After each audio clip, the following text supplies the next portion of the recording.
The timeless craftsmanship of Amish furniture making. When it comes to craftsmanship, few can rival the timeless skill of the Amish, especially in the art of furniture making.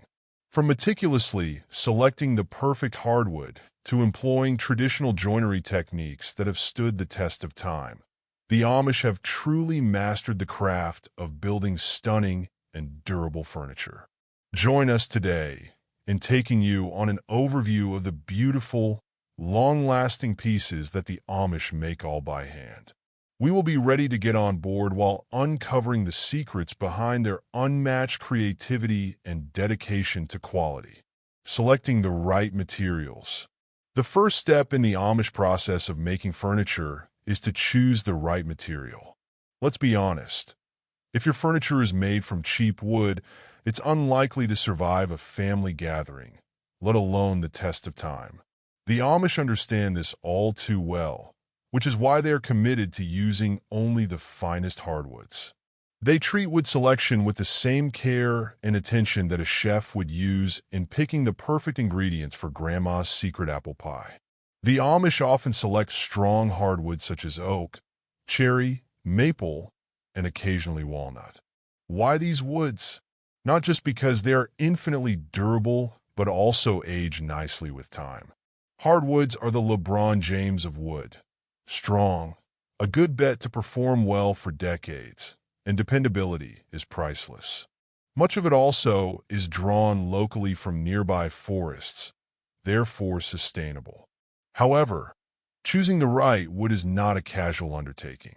The Amish carefully scrutinize every single piece of lumber for signs that it has aged properly and dried completely. No one wants their dining room table to warp or crack within a year. This sort of scrutiny reminds me of checking avocados at the supermarket. No bruises, no blemishes, just perfection. Even though I am planning to consume this avocado within the next week or two, Amish furniture is crafted to endure generations. Knowledge about wood personality. But even that's not so intriguing. What's even more intriguing is that Amish people realize that each and every kind of wood has a personality. Like oak, it's just like that old stalwart grandparent who has faced all storms, dense and withering with use. Maple can be compared to a cousin who is highly polished and shiny, with very fine grain. It also boasts a beautiful presentation when stained just lightly. Then there's cherry wood, the elegant ant that gets prettier with time. Cherry changes color with the passage of time, deepening into a richness of color that is so spectacular. And don't forget the walnut, smooth uncle, the sleek, sophisticated stuff, usually given to special piece that calls for a bit of flair. So, how do they acquire this top-tier wood? Some Amish communities operate their own sawmills, allowing them to carefully process timber. If a community doesn't have access to a sawmill, they purchase wood from nearby mills they trust. The key takeaway? They are not rolling up to the local home improvement store for bulk deals. It's all about quality over convenience. After all, you wouldn't make a sandwich with stale bread, would you? The same principle applies to furniture. The preparation process. Once the Amish have chosen their hardwoods, the wood must be prepared for action. Before any cutting, sanding, or assembling can happen, the wood must be prepped meticulously. Think of it like prepping ingredients for a family feast. You wouldn't throw everything into the pot without chopping it up first, right? The Amish often use hand tools, supplemented by minimal machinery, to prepare the wood. This is where things get interesting. Most of us will reach for a power saw or head to the lumber store for pre-cut pieces, but not the Amish. They take their time to measure, cut, and smooth out each piece of wood by hand or with minimal machinery, resulting in unparalleled precision. You might be thinking, wait, they do this by hand? Yes, they do. And they don't end up with jagged, uneven boards. The Amish are masters at using hand tools like planes, saws, and scrapers to achieve perfect results. It's akin to how I struggle in the kitchen without a recipe while they navigate woodworking with confidence, honed through years of experience. Their skill allows them to eyeball measurements, ensuring everything fits like a glove. Efficiency through preparation. They prepare each piece beforehand so that there is no need for constant adjustments during the assembly phase. It is like chopping all your vegetables and gathering your spices before you start cooking. It makes the process smoother and faster. They must also pay attention to the grain and texture of the wood itself. The Amish are very aware that all wood is not equal. Some wood is going to be really rough and requires much more sanding, and some wood might be naturally curved and become the best feature in the finished piece. This all takes time now, but saves later on because nothing needs to be redone when everything is finally assembled. Proper drying of the wood is equally essential. If the wood is too wet, it could warp, crack, or shrink over time, leading to an unstable table when you're serving mashed potatoes to guests. The Amish dry the wood naturally or in a kiln, ensuring all moisture is gone before shaping it. This process is akin to letting dough rise before baking. It's absolutely necessary to avoid a floppy, soggy mess. Expert techniques and hand tools.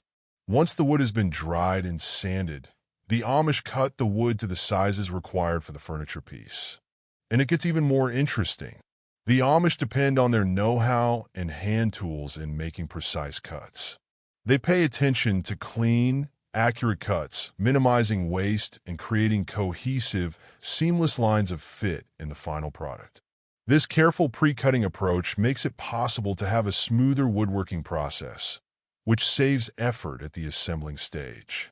The Amish philosophy believes that less is indeed more, and this was practiced through furniture designs. No elaborate details nor complicated cuts were added.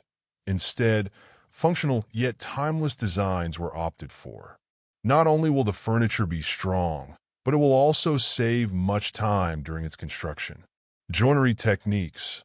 One of the most significant characteristics of Amish craftsmanship is the use of traditional joinery techniques. The methods produce very strong, seamless wood-to-wood connections without using screws or nails. The Amish use dovetail joints, mortise and tenon joints, and finger joints, for example, that result in furniture that is both aesthetically pleasing and very sturdy. The dovetail joint is perhaps one of the Amish's favorite techniques. Anyone who has seen a handcrafted drawer can't miss the interlock technique between two pieces of wood. It holds firmly but very elegantly. In other words, it's like wood holding hands. Another impressive method of making a strong bond is called the mortise and tenon joint. In this technique, a peg fits into a hole to make the joint very tight, which will carry heavy weights. In reality, assembly is where the magic lies, though this is done with all pieces of wood prepared by the Amish and the right joinery technique selected. This step is quite basic, but demands accuracy and careful consideration. Everything is pre-planned and organized ahead of time so that all pieces account for themselves and fit nicely together. The first step is dry fitting the joints, which involves assembling the pieces without glue or fasteners to check for proper alignment. This is the point where they may make all the adjustments when necessary to ensure a good fit. After verifying that everything fits well, they use very quality wood glue. Upon doing so, each joint will have an adequate bond. After applying the glue, wooden pegs are used to secure the joints, maintaining their position during the drying process. The Amish use simple yet effective clamps to hold the assembled pieces together while the glue dries, ensuring the structure remains solid and stable. Final touches and craftsmanship. Once the furniture pieces are assembled, the Amish craftsmen get to work with the finishing, which involves sanding and more. This final touches process changes the rough wood edge of freshly cut wood into fine, polished, smooth surfaces. With hand tools, they make sure that each curve and corner of the wood is refined perfectly. Finishing the Amish favors natural stains and oils that accentuate the inherent beauty of the wood rather than covering it up. They do this over multiple coats so that the furniture acquires a rich, warm glow enhancing the wood grain. This care results in furniture that not only looks beautiful, but also feels warm to the touch. The legacy of Amish craftsmanship. In conclusion, each piece of Amish furniture is a story that unfolds from careful selection of local hardwoods through intricate details of hand carving and finishing. The Amish approach furniture making with a level of dedication and skill unparalleled in the rest of the world, producing pieces built to last for generations. Whether you sit on an Amish handcrafted chair or admire a beautifully constructed table, it is not just any furniture, but a testimony of the Amish community's craftsmanship and heritage. Now that you've gone through their processes, you may admire the simplicity of Amish furniture even more, or who knows, maybe even be inspired to give it a shot at woodworking yourself. Whatever it may be, the Amish's heritage in their crafts is a lasting one. This version is expanded upon from the original script with a deeper understanding of what to do and see for each process of making furniture while not losing its tone in a conversational way. If there is anything you want changed or added, just let me know.